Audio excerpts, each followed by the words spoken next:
Inter first ఇయర్లో కూడా practicals పెడతారట. ఇంతవరకు అయితే సెకండ్ ఇయర్లో ఉంటుండే. అన్ని సబ్జెక్టుల్లో 20% అంతర్గత మార్కులు అంటే ఇంటర్నల్స్ ఉంటాయట 20%. కొత్తగా అకౌంటెన్సీ గ్రూప్ నూతన సిలబస్ భారం తగ్గింపు వచ్చే విద్యా సంవత్సరం నుంచి అమలు. ముఖ్యమంత్రి రేవంత్ రెడ్డి కీలక నిర్ణయం అట. Inter syllabus మారబోతున్నదట.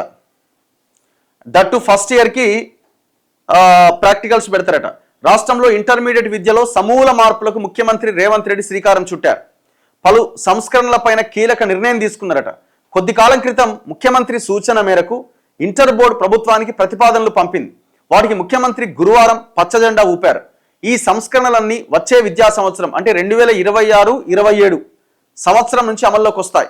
ఇప్పటి వరకు కేవలం 2వ ఏడాదిలోనే ఈ ప్రాక్టికల్స్ ఉండేవి.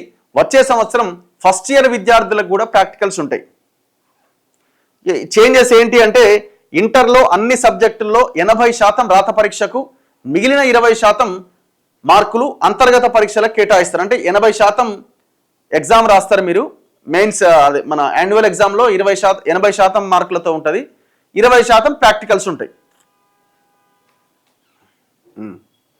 ప్రస్తుతం ఇంగ్లీష్కి మాత్రమే అంతర్గత పరీక్షలు నిర్వహిస్తున్న విషయం తెలిసిందే.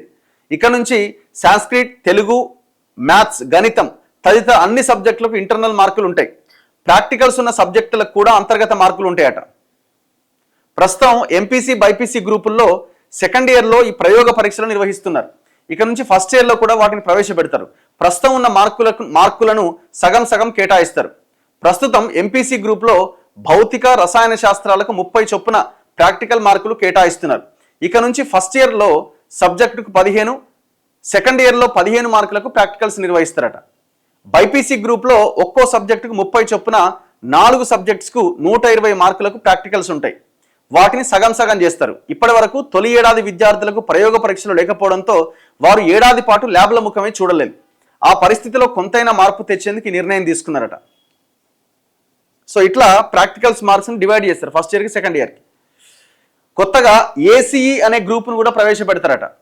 ఏసీఈ అనే ఇంకొక కొత్త గ్రూప్ రాబోతున్నది. ఇప్పటి వరకు ఉన్న గ్రూపులు ఏంది? ఎంపీసీ, బైపీసీ, సిఈసి, హెచ్ఈసి, ఇవేనా? ఇంకేమైనా ఉన్నాయా?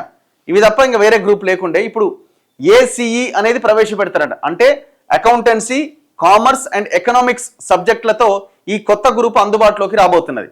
ప్రస్తుతం సిఈసి గ్రూప్లో సివిక్స్, ఎకనామిక్స్, కామర్స్ ఉన్నాయట. అకౌంటెన్సీకి ప్రాధాన్యం పెరుగుతున్న నేపథ్యంలో ఈ కొత్త గ్రూపు సృష్టిస్తున్నారట. కొత్త సిలబస్ రూపొందిస్తారు. గణితం, భౌతిక, రసాయన శాస్త్రాల్లో సిలబస్ తగ్గబోతున్నది. జాతీయ విద్యా పరిశోధన శిక్షణ మండలి నిర్దేశించిన దానికంటే ఇక్కడ సిలబస్ చాలా ఎక్కువగా ఉందట. ఎన్సీఈఆర్టీతో సమానంగా సిలబస్ను ఉంచబోతున్నారట.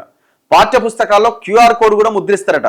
దాన్ని స్కాన్ చేయడం వల్ల మరిన్ని వివరాలు తెలుసుకోవడానికి వీలవుతుంది.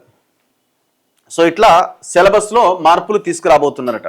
మంచిదే, కానీ ఇప్పుడు ప్రాక్టికల్స్ ఎట్లుంటాయి గవర్నమెంట్ స్కూళ్ళల్లో, ప్రైవేట్ కాలేజీలల్లో? అసలు చేసేది ఏముండదు, ఏదో మార్కులు వేస్తారు, అయిపోతుంది, గంతే ఉంటుంది. సో ఇన్ఫ్రాస్ట్రక్చర్ని చాలా పెద్ద ఎత్తున బిల్డ్ చేయాలి. ఆ దిశగా ఆలోచన చేస్తే మంచి నిర్ణయాలు జరుగుతాయి, మంచి రిజల్ట్స్ వస్తాయి.